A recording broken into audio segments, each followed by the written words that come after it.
Alright, what's going on, guys? Trev back again, here to bring you another video. This one's going to be doing a Walking Dead video for today, leading up to the mid-season finale for The Walking Dead Season 8. In this one, we're going to give our thoughts on The Walking Dead pretty quickly now, starting to outgrow Rick Grimes.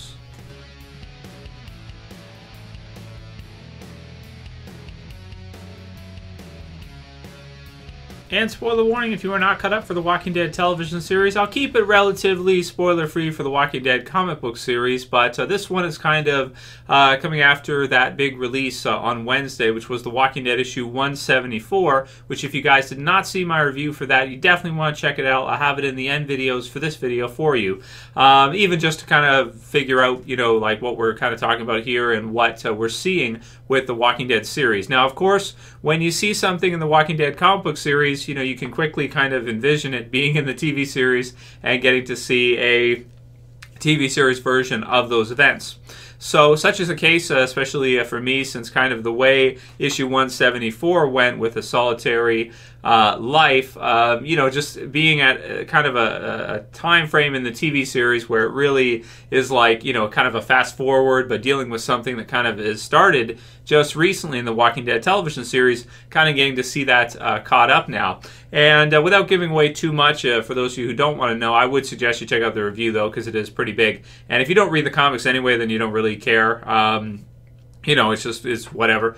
So yeah, check that out. But I mean, it was just really cool in issue 174 that we got to see what's probably, I would say, the best character drama in the Walking Dead series, probably in its entirety. Outside of Rick. So you're getting to see in issue 174 and, you know, starting in issue 100, starting in the Walking Dead Season 7 premiere, some great drama for other characters in the Walking Dead besides Rick. So you're starting to get to see in the TV series, we can even start to see it now, where you're getting more of a concentration on characters like Maggie, you're getting more of a concentration on Eugene and on just all the different characters in the world, where it starts to feel more like an ensemble type of show where you have not just Andrew Lincoln to be your, you know, your main draw, but you have, of course, he's there and he probably always will be, or at least will be for quite a while longer, but you have all these other characters as well too that are really starting to kind of get their own sort of story arcs. They're starting to get their own kind of villains for themselves and you know, antagonists for each of them. So you're starting to see these other characters that, you know, back in the earlier seasons were really maybe B or C characters. A lot of these are moving up, you know, further on that list and are becoming kind of closer to where Rick is, I want to say. You have, for example, in the TV series Morgan, who's crossing over. You have Daryl, who actually, in a lot of fan polls, is actually even more popular than Rick, which is kind of funny, considering that's probably not you know, intentional or not something you would expect, considering it's kind of Rick's show. So what happens in the series as you go through it, because there were some different times where Robert Kirkman, the creator, has mentioned that he was thinking about ending The Walking Dead at certain stages. One was when they got to Alexandria. So you would have Alexandria sort of be this kind of paradise, safe haven in the zombie apocalypse, and once they get there, the survival horror aspect is done, and the walls keep all the zombies out, and you know, they're just able to live, you know, in peace, and everything will be fine. So that was one possible ending for The Walking Dead. If they would have ended it there, if they would have ended it at Alexandria, it would have been basically Rick's story. I mean, you have the other characters as well too, but you would have Rick at a certain level, and everybody else would be below that. Now, with recently in the Walking Dead comic book series, they took another character which I really felt like was, you know, originally was like a C or a D, really kind of moved up there where, you know, Rick is still on top. Rick is still the biggest character in The Walking Dead, I want to say.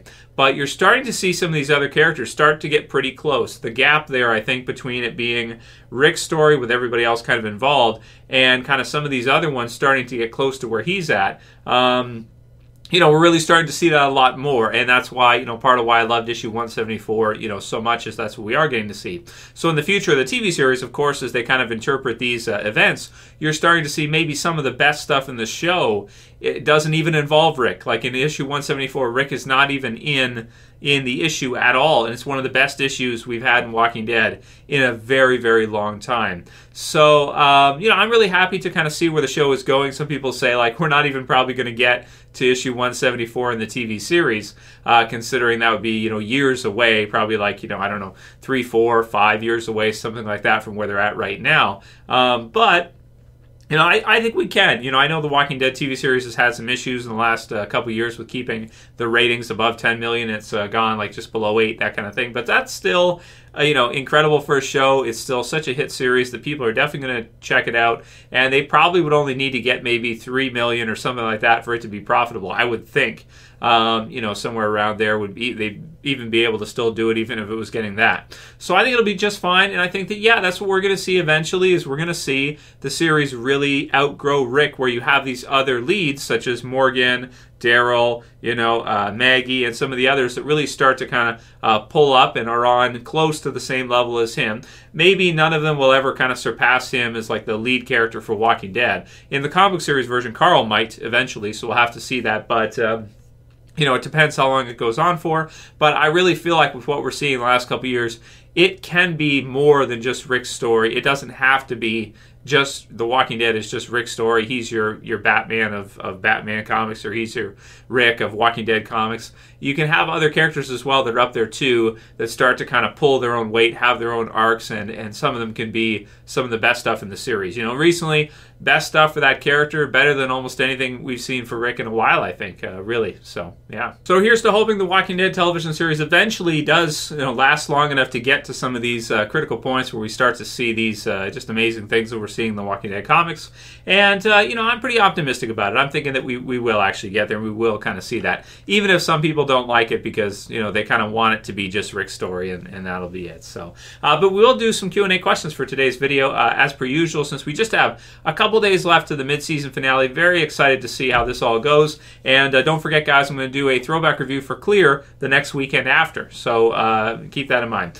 Ciko Kinchman said a few times, Trev, how many videos have you made? How many costumes have you worn?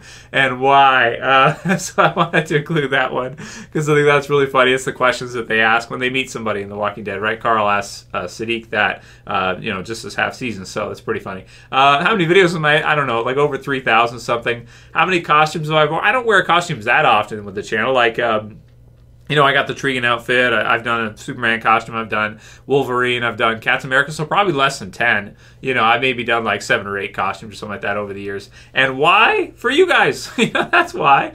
And again, if you guys weren't here, there'd be no way that I would still be doing this. There's no way I would just be like, 8 years later, still be making videos, talking to myself in a room by myself, with a camera. It just wouldn't make sense. So really, that's how this channel kind of was born anyway. It was born out of request from you guys. It was that I was doing all kinds of different videos. It was not just Walking Dead. I was doing even MMA predictions on who would win fights and things like that. I was doing, a lot of movie reviews, other TV series reviews, and pretty much comic book reviews for other comic books, not just Walking Dead. And pretty much what happened is, in about season 2, you guys just let me know, or like season 1 into season 2, that, Trev, we want to see you do this. People were started sending in lots of questions. That's why I started doing Q&As back in season 2. Predictions. What do you think about this? What do you think about that? So really it was just something where you guys wanted me to focus on that, and so that's what I just listened to you guys. You guys told me, hey Trev, we want to see more Walking Dead stuff, so I did more Walking Dead stuff, and that's what I continue to do. Even though I love other series, like I do love Gotham, and I can do a few reviews for here and there. People would much rather see Walking Dead stuff or Q&A or sending questions. People were sending in questions for these other shows, and I had enough of them that I could probably do more with them. But it's like, no, you guys want me to do Walking Dead, so that's what I do, and it is my favorite series. So yeah, so it's pretty easy for me to do that. So that's why for Ciko Kinchman. Next one's from Angus McBryde, who says, hey Trev, do you miss Glenn? I've been watching earlier episodes, and I gotta say, I really miss having him around. He brought heart and soul to the show, and damn, yeah, I miss Glenn, lmao. So, this is one thing as well, too, that I mentioned in my, top 7 reasons why for The Walking Dead's decline, or causes for The Walking Dead's decline. He's got to be in there. He's got to be in there. It's something where, we were so used to seeing him for so many seasons, and you're right, he really added some heart to the show. I think that a lot of people related to Glenn. I think that Stephen Yeun's Glenn was very relatable. He's kind of your average, what was he, like in his 20s at that time, pizza delivery boy. He's fast at getting in and out. He falls in love with Maggie. You got that thing going on. Has a good relationship with her dad, Herschel. They kind of get married, zombie apocalypse style. And, they just have a great journey throughout the Walking Dead. So I think pretty much all of us miss Glenn. And, if you look at the ratings right after that happened, you could say that, that might be one of the reasons why, Walking Dead's not as hot as it was, because people really, thought that was brutal, and it took some people out of the experience, took some people off the show. They're like, I can't watch it anymore. Because maybe they just really identified with him, and he was just really fun to see.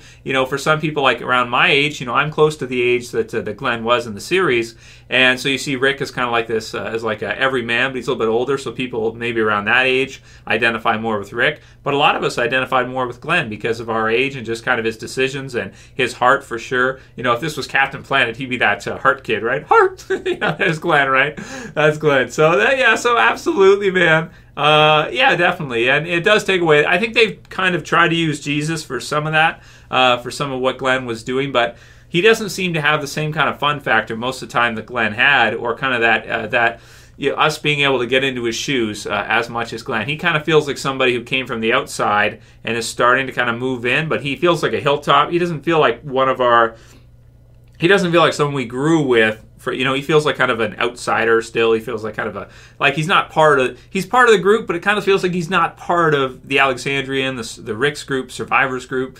He's new. He's a new character. Same with Ezekiel, right? It's not the same as characters that were there for the governor and were there for stuff like that. So, We'll do a couple more. Scott McCloy says, hey, Trev, did you know that Fear the Walking Dead is doing a few-year time jump to meet the same timeline as The Walking Dead? Apparently it has been confirmed. So as far as I know, and I've seen a lot of stuff on this, it has not been confirmed. It's sort of been put out there, but then not sure, and then, one of these things, lots of story left for Morgan, and this kind of thing, and we're not sure. So that could have just been them trying to save face. So we don't know if it's going to be a prequel Morgan thing right now, or if it's going to be Fear does a huge time jump to the same time, and then Morgan decides to leave the group and then runs into them or something.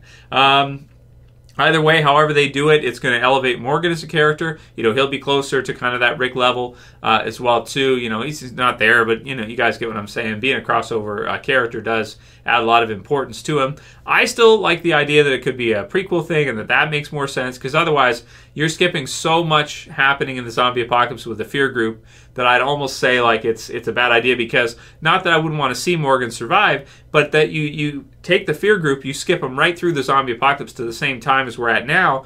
What have you missed? What stuff have you skipped? And that's a bit tricky. So we're going to see how it goes. I wouldn't say anything's confirmed. Some of it could even be misinformation. So we're gonna have to see. And if he was leaving the show, I don't know if Lenny James and Melissa McBryde would be teary-eyed on Talking Dead if he was just kind of switching, but he was still going to be there. That almost feels to me more like a character death, because he's really sad because his character's been killed off or something. So I don't know. We're gonna have to see, but that's not confirmed. It's just one of the two theories right now, and it's very heavily debated. Some people like it, some people don't. Last one will be from Josh Raman, who says, QandA Trev, what do you think the Saviors did with Gabriel during their escape? Did they just leave him behind, and that's the death we'll see? Would they waste their energy carrying him, or would Negan basically force them to bring him because of his respect for him? So I would think that actually, so is Gabriel still at the sanctuary, or has he been brought with them? Along with Dr. Carson, for example, you bring Dr. Carson. Maybe you use him as leverage or something, like a Sasha situation. There's really no way to know right now where he is exactly, if he's still at the sanctuary, or if he's left. We just really don't know. If Negan brought everybody with him, then Dr. Carson wouldn't come without him. So it's possible that they all left and Dr. Carson brought Gabriel with him, and we'll have to see what happens past that. But it did look like the sanctuary was basically emptied out. It looks like they had pretty much left and taken everything that they can carry with them. And they've got some big, transport vehicles and stuff like that. So that should be pretty cool to see. So very excited for this weekend, guys. Let me know what you think about all these questions in the comments below, specifically about The Walking Dead kind of outgrowing Rick or starting to take some of these other characters and really elevate them so they're starting to get closer, I view, in terms of importance to Rick. Starting to get pretty close. Let me know what you guys think. Write your comments below. If you like this video, please thumb it up below. You can share, you can favorite, and if you're new and you want to subscribe to the channel, I would appreciate it. And you can do it. You can subscribe at the bottom. That's it for this video, guys. We'll see you again soon for another. As always, this is Trev saying peace. Later, guys. See you soon. Well, I hope you're wearing your subscribing pants. What? Your subscribing pants. Because you're going to subscribe to this channel wearing those pants.